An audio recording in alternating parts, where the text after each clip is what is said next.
Hey guys, welcome back. നിങ്ങൾ ഈ football എന്ന് പറയുന്ന ഒരു ഗെയിമിനെ വളരെയധികം സീരിയസ് ആയിട്ട് കാണുന്ന ഒരു യൂസർ ആണെന്നുണ്ടെങ്കിൽ നിങ്ങൾ തീർച്ചയായിട്ടും അറിഞ്ഞിരിക്കേണ്ട 5 പോയിന്റ്സ് ആണ് നമ്മൾ ഈ ഒരു വീഡിയോ വഴി ഷെയർ ചെയ്യുന്നത്. പറഞ്ഞു വരുന്നത്, നിങ്ങൾ ഒരുപാട് ടൂർണമെൻറ്റ്സും കാര്യങ്ങളൊക്കെ കണ്ടക്ട് ചെയ്യുന്ന ഒരാളാണ്, അല്ലാന്നുണ്ടെങ്കിൽ ഒരുപാട് ടൂർണമെൻറ്റിലൊക്കെ പങ്കെടുക്കുന്ന ഒരാളാണ്. അതുപോലെ തന്നെ നമ്മുടെ ഈ ഫുട്ബോൾ ലീഗിലൊക്കെ റാങ്ക് പുഷും കാര്യങ്ങളൊക്കെ ചെയ്യുന്ന വളരെയധികം സീരിയസ് ആയിട്ട് തന്നെ ഒരുപാട് സമയവും ഒരുപാട് എനർജിയും കാര്യങ്ങളൊക്കെ ഇൻവെസ്റ്റ് ചെയ്തുകൊണ്ട് കളിക്കുന്ന ഒരു പ്ലെയർ ആണെന്നുണ്ടെങ്കിൽ നമ്മൾ ഈ ഒരു വീഡിയോ വഴി ഷെയർ ചെയ്യുന്ന 5 പോയിന്റ്സുകൾ നിങ്ങളൊന്ന് ശ്രദ്ധിച്ച് വെച്ചോളുക. നിങ്ങൾ നിങ്ങളുടെ സ്ക്വാഡിലേക്കും നിങ്ങളുടെ ഗെയിം പ്ലേയിലേക്കും ജസ്റ്റ് ഒന്ന് ഇംപ്ലിമെൻറ്റ് ചെയ്യാൻ ശ്രമിക്കുക. തീർച്ചയായിട്ടും നല്ല രീതിയിൽ പെർഫോമൻസും നല്ല രീതിയിലുള്ള റിസൾട്ടും കാര്യങ്ങളൊക്കെ ഉണ്ടാവും എന്നുള്ളതാണ്.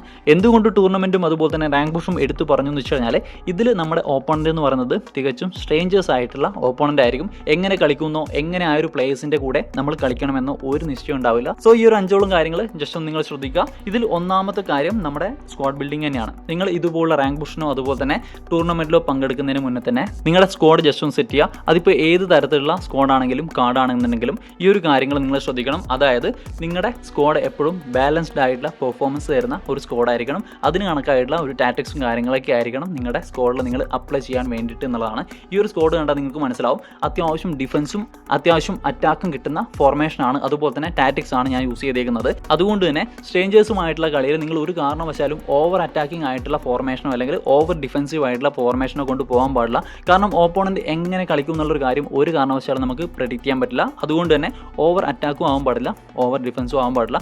ബാലൻസ്ഡ് ആയിട്ടുള്ള സ്ക്വാഡ് ആയിരിക്കണം എന്നുള്ളതാണ് നമ്മുടെ ഒന്നാമത്തെ പോയിന്റ്. ഇതിൽ തന്നെ സ്ക്വാഡിൽ നിങ്ങൾ ശ്രദ്ധിക്കേണ്ട ഒരു കാര്യമാണ്, പ്ലേയിങ് ലെവലിൽ നിങ്ങളുടെ ബെസ്റ്റ് ആയിട്ടുള്ള നിങ്ങൾക്ക് അത്രയും കോൺഫിഡൻസ് കിട്ടുന്ന പ്ലേയേഴ്സിനെ നിങ്ങൾ സെറ്റ് ചെയ്യുക. അതുപോലെ തന്നെ നിങ്ങളുടെ സബിൽ നിങ്ങൾക്ക് മസ്റ്റായിട്ടും അറ്റാക്കിംഗ് പ്ലേയേഴ്സ് മാത്രമല്ല, മിഡിൽ കളിക്കുന്ന പ്ലേയേഴ്സും അതുപോലെ തന്നെ നമ്മുടെ ഡിഫൻഡേഴ്സും അതുപോലെ തന്നെ ഒരു ഗോൾ കീപ്പറും മസ്റ്റായിട്ടും വേണമെന്നുള്ളതാണ്. നിങ്ങളുടെ സ്ക്വാഡിലെ ടോപ്പ് ആയിട്ടുള്ള 2 ഗോൾ കീപ്പേഴ്സ് എന്ത് തന്നെയാലും നിങ്ങളുടെ സ്ക്വാഡിൽ ഉണ്ടാവണം എന്നുള്ളതാണ്. കാരണം ഗോൾ കീപ്പർ എന്ന് പറയുന്നത് നമ്മുടെ പ്ലേയിങ് ലെവലിൽ ഒരാൾ മാത്രമായിരിക്കും. മറ്റുള്ള എല്ലാ പൊസിഷനിലും കവറപ്പ് ചെയ്യാൻ മറ്റുള്ള പ്ലേയേഴ്സും ഉണ്ടാവും എന്നുള്ളതാണ്. ഈ ഒരു പൊസിഷനിൽ വരുന്ന ഗോൾ കീപ്പറുടെ ഫോം ഇല്ലാന്നുണ്ടെങ്കിൽ തീർച്ചയായിട്ടും നിങ്ങളുടെ റിസൾട്ടിനെ ബാധിക്കാൻ പോകുന്ന ഒരു കാര്യം തന്നെയായിരിക്കും. അതുകൊണ്ട് തന്നെ ഗോൾ കീപ്പറുടെ കാര്യത്തിൽ റിസ്ക് എടുക്കാൻ പറ്റത്തില്ല. പ്ലേയിങ് ലെവലിലുള്ള ഗോൾ കീപ്പർക്ക് എന്ത് തന്നെയാലും നല്ല ഫോം വേണം. ഈ പറയുന്ന 2 ഗോൾ കീപ്പർക്കും ഫോം ഇല്ലാന്നുണ്ടെങ്കിൽ അത് നിങ്ങളുടെ നിർഭാഗ്യം മാത്രമായിരിക്കും. സോ മറ്റുള്ളൊരു കാര്യം ശ്രദ്ധിക്കുകയാണെന്നുണ്ടെങ്കിൽ നിങ്ങളുടെ സ്ക്വാഡിൽ മസ്റ്റ് ആയിട്ടും ഡിഫൻസീവ് ഫുൾ ബാക്കും അതുപോലെ തന്നെ അറ്റാക്കിംഗ് ഫുൾ ബാക്സും വേണമെന്നുള്ളതാണ്. അതായത് നിങ്ങളുടെ ഓപ്പോണന്റ് എങ്ങനെ കളിക്കുന്നു, എങ്ങനെയാണ് നിങ്ങളുടെ സ്കോറും കാര്യങ്ങളൊക്കെ പോകുന്നത് നോക്കിയിട്ട് നിങ്ങൾ നിങ്ങളുടെ സ്ക്വാഡിൽ ചേഞ്ചും കാര്യങ്ങളൊക്കെ വരുത്തണം.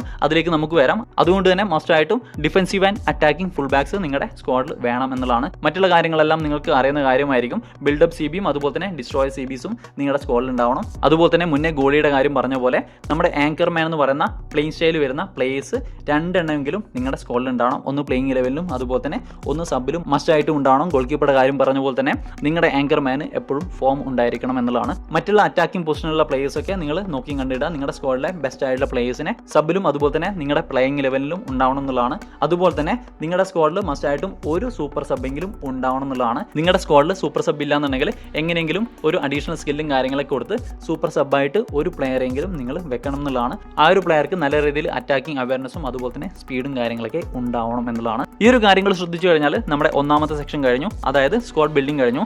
സെക്കൻഡ് പോയിന്റ് നോക്കുവാണെങ്കിൽ നോ യുവർ ഓപ്പോണന്റ്.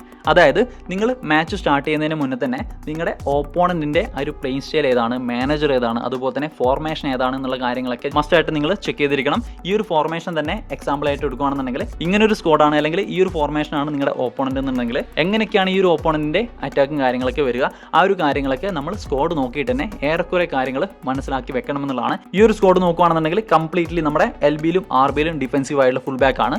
അതുകൊണ്ട് തന്നെ തീർച്ചയായിട്ടും നമുക്ക് പറയാൻ സാധിക്കും വിങ് വഴിയുള്ള അറ്റാക്കും കാര്യങ്ങളൊന്നും നമ്മൾ ചെയ്തിട്ട് കാര്യമില്ല. അതുപോലെ തന്നെ മറ്റൊരു കേസ് പറയുകയാണെന്നുണ്ടെങ്കിൽ നമ്മുടെ LB-ലോ RB-ലോ ഒരു അറ്റാക്കിംഗ് ഫുൾ ബാക്ക് ഉണ്ടെന്നുണ്ടെങ്കിൽ ഈ ഒരു അറ്റാക്കിംഗ് ഫുൾ ബാക്ക് മുന്നോട്ട് പോകുന്നത് വഴി ഈ ഒരു ഭാഗത്ത് അത്യാവശ്യം ഫ്രീ സ്പേസും കാര്യങ്ങളൊക്കെ ഉണ്ടാവണം. അതുകൊണ്ട് തന്നെ നിങ്ങളുടെ ഓപ്പോണന്റിന്റെ പ്ലേയിങ് സ്റ്റൈലും കാര്യങ്ങളൊക്കെ നോക്കുക.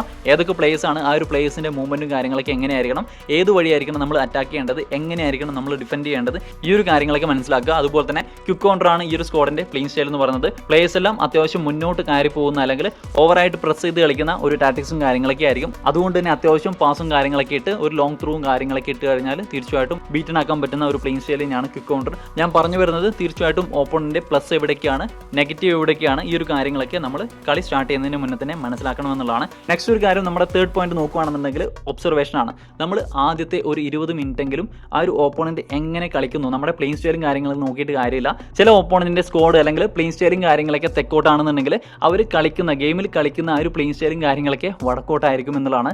അതായത് അതായത് മാച്ച് സ്റ്റാർട്ട് ചെയ്യുന്നതിന് മുന്നേ തന്നെ നമ്മൾ ഓപ്പോണന്റിന്റെ സ്കോഡും കാര്യങ്ങളൊക്കെ മനസ്സിലാക്കിയാലും അതുമായിട്ട് ഒരു ബന്ധമില്ലാത്ത പ്ലേയും കാര്യങ്ങളൊക്കെ, അതായത് ക്വിക്ക് കൗണ്ടർ ടാറ്റിക്സും കാര്യങ്ങളൊക്കെ വെച്ചുകൊണ്ട് ലോങ് ബോളിൽ എങ്ങനെ കളിക്കണം ആ ഒരു രീതിയിലുള്ള കളിയും കാര്യങ്ങളൊക്കെ നമ്മുടെ ഗെയിമിൽ കളിക്കുന്ന യൂസേഴ്സും ഉണ്ട്. ഒരുപക്ഷെ ക്വിക്ക് കൗണ്ടർ എങ്ങനെ കളിക്കണമെന്ന് അറിയാത്തവരായിരിക്കും, അല്ലാന്നുണ്ടെങ്കിൽ അത് തന്നെയായിരിക്കും അവരുടെ സ്ട്രാറ്റജി എന്ന് പറയുന്നത്. അതുകൊണ്ട് തന്നെ തീർച്ചയായിട്ടും ആദ്യത്തെ 20 മിനിറ്റ് ഓപ്പോണന്റിനെ കൃത്യമായിട്ട് നിങ്ങൾ ഒബ്സർവ് ചെയ്യുക. ഓവറായിട്ടുള്ള അറ്റാക്കും കാര്യങ്ങളൊന്നും ആദ്യത്തെ 20 മിനിറ്റിൽ നടത്താൻ പാടില്ല. അതായത് ടൂർണമെന്റിനൊക്കെ സംബന്ധിച്ചിടത്തോളം അത്യാവശ്യം നല്ല രീതിയിലുള്ള ടെൻഷനും കാര്യങ്ങളൊക്കെ ഉണ്ടാവും. ആദ്യം തന്നെ നിങ്ങൾ ഗോളും കാര്യങ്ങളൊക്കെ കൺസീഡ് ചെയ്ത് കഴിഞ്ഞാൽ നിങ്ങൾക്ക് തീർച്ചയായിട്ടും ഒരു കംബാക്കിനുള്ള പോസിബിലിറ്റിയും കാര്യങ്ങളൊക്കെ ഇതുപോലുള്ള മാച്ചസിൽ വളരെ കുറവായിരിക്കും. അതിന് കണക്കായിട്ട് തന്നെ നിങ്ങളുടെ ഓപ്പോണന്റ് ഡിഫൻസും കാര്യങ്ങളൊക്കെ വളരെയധികം സ്ട്രോങ് ആക്കാൻ ചാൻസ് ഉണ്ട്. അതുകൊണ്ട് തന്നെ ആദ്യത്തെ 20 മിനിറ്റ് ഒരു കാരണവശാലും അറ്റാക്കിങ്ങിന് പോകാൻ പാടില്ല. നല്ല രീതിയിൽ ഓപ്പോണന്റിന്റെ മൂവ്മെന്റും കാര്യങ്ങളൊക്കെ നിങ്ങൾ സ്റ്റഡി ചെയ്യുക. അത്യാവശ്യം ഡിഫൻസീവ് ആയിട്ട് തന്നെ കളിക്കുക എന്നുള്ളതാണ്. നെക്സ്റ്റ് നമ്മുടെ നാലാമത്തെ പോയിന്റ് ആണ്. നാലാമത്തെ പോയിന്റ് ഞാൻ മുന്നേ പറഞ്ഞൊരു കാര്യവുമായിട്ട് ബന്ധപ്പെട്ട് തന്നെയാണ്. മസ്റ്റായിട്ട് നിങ്ങൾ ആദ്യം തന്നെ സ്കോർ ചെയ്യാൻ ശ്രമിക്കുക എന്നുള്ളതാണ്. ഈ ഒരു കാര്യം കേട്ട് ആദ്യം തന്നെ അടിച്ചു കയറി അറ്റാക്ക് ചെയ്യണം എന്നല്ല, ഒബ്സർവ് ചെയ്ത് ക്ലിയർ ആയിട്ടുള്ള ഒരു സ്ട്രാറ്റജിയും കാര്യങ്ങളൊക്കെ ഇംപ്ലിമെന്റ് ചെയ്ത് ആദ്യം തന്നെ എങ്ങനെയെങ്കിലും സ്കോർ ചെയ്യാൻ ശ്രമിക്കുക. നമ്മുടെ ലീഗ് മാച്ചസ് ആയിക്കോട്ടെ, നമ്മുടെ ടൂർണമെന്റും കാര്യങ്ങളൊക്കെ ആയിക്കോട്ടെ, ആദ്യം സ്കോർ ചെയ്യുന്ന പ്ലേയേഴ്സ് ആയിരിക്കും ഒരു 80% വിൻ എടുക്കാനുള്ള ഒരു ചാൻസും കാര്യങ്ങളൊക്കെ കൂടുതൽ എന്ന് പറയുന്നത്. കാരണം നമ്മൾക്കെതിരെ ഒരു ഗോൾ വീണ് കഴിഞ്ഞാൽ നമ്മൾ എങ്ങനെയെങ്കിലും ഓവർ അറ്റാക്കും കാര്യങ്ങളൊക്കെ ചെയ്ത് ഒരു ഡ്രോവും കാര്യങ്ങളൊക്കെ അല്ലെങ്കിൽ ഗോൾ തിരിച്ചടിക്കാനുള്ള ഒരു ശ്രമവും കാര്യങ്ങളൊക്കെ നടത്തും. അങ്ങനെ ചെയ്യുന്ന ടൈമിൽ നമ്മുടെ ഡിഫൻസ് പെട്ടെന്ന്, പ്രത്യേകിച്ചും ക്വിക്ക് കൗണ്ടറൊക്കെ ആണെന്നുണ്ടെങ്കിൽ എന്ത് കഴിഞ്ഞാലും നിങ്ങളുടെ ഡിഫൻസും കാര്യങ്ങളൊക്കെ പൊട്ടാനും വീണ്ടും നിങ്ങളുടെ പോസ്റ്റിലേക്ക് ഗോളും കാര്യങ്ങളൊക്കെ വരാനുള്ള ചാൻസും കാര്യങ്ങളൊക്കെ ഉണ്ട്. അതുകൊണ്ട് തന്നെ ആദ്യത്തെ 20 മിനിറ്റ് നിങ്ങൾ അറ്റാക്കിങ്ങിന് പോകാതെ നല്ല രീതിയിൽ ഒബ്സർവേഷൻ നടത്തുക. നമ്മുടെ അഞ്ചാമത്തെയും അവസാനത്തെയുമായിട്ടുള്ള ഒരു പോയിന്റ് നോക്കുകയാണെന്നുണ്ടെങ്കിൽ സ്ട്രാറ്റജി ചേഞ്ച് ആണ്. അതായത് ഈ ഒരു കാര്യം നിങ്ങൾ ഇംപ്ലിമെന്റ് ചെയ്യേണ്ടത് സെക്കൻഡ് ഹാഫിലാണ്. സെക്കൻഡ് ഹാഫിലെ ആ ഒരു സ്കോർ ബോർഡും കാര്യങ്ങളൊക്കെ എങ്ങനെയാണ് നിങ്ങൾ കൺസിഡർ ചെയ്ത് നിൽക്കുകയാണെന്നുണ്ടെങ്കിൽ നിങ്ങൾ അറ്റാക്കിങ്ങിന് കുറച്ചുകൂടി ഇമ്പോർട്ടൻസും കാര്യങ്ങളൊക്കെ തരുന്ന രീതിയിൽ സ്കോഡും കാര്യങ്ങളൊക്കെ ചേഞ്ച് വരുത്തുക.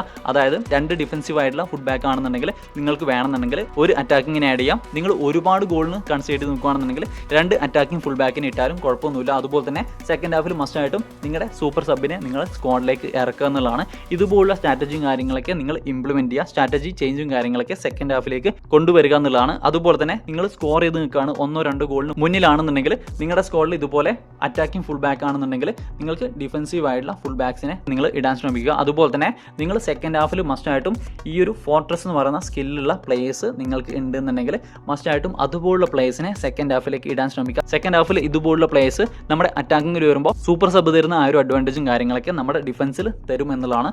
സോ ഇതുപോലുള്ള കാര്യങ്ങളൊക്കെ നിങ്ങൾ ശ്രദ്ധിക്കുക. ഒരു 60 മിനിറ്റ് അല്ലെങ്കിൽ ഒരു 70 മിനിറ്റ് ഒക്കെ ആകുന്ന ടൈമിൽ മസ്റ്റായിട്ടും നിങ്ങളുടെ ഡിഫൻസിൽ ഒരാളെങ്കിലും നിങ്ങൾ ചേഞ്ച് ചെയ്യുക എന്നുള്ളതാണ്. മിക്കവാറും നിങ്ങളുടെ ഡിസ്ട്രോയർക്കായിരിക്കും പെട്ടെന്ന് ഒരു സ്റ്റാമിന ലോസും കാര്യങ്ങളൊക്കെ ഉണ്ടാവുക.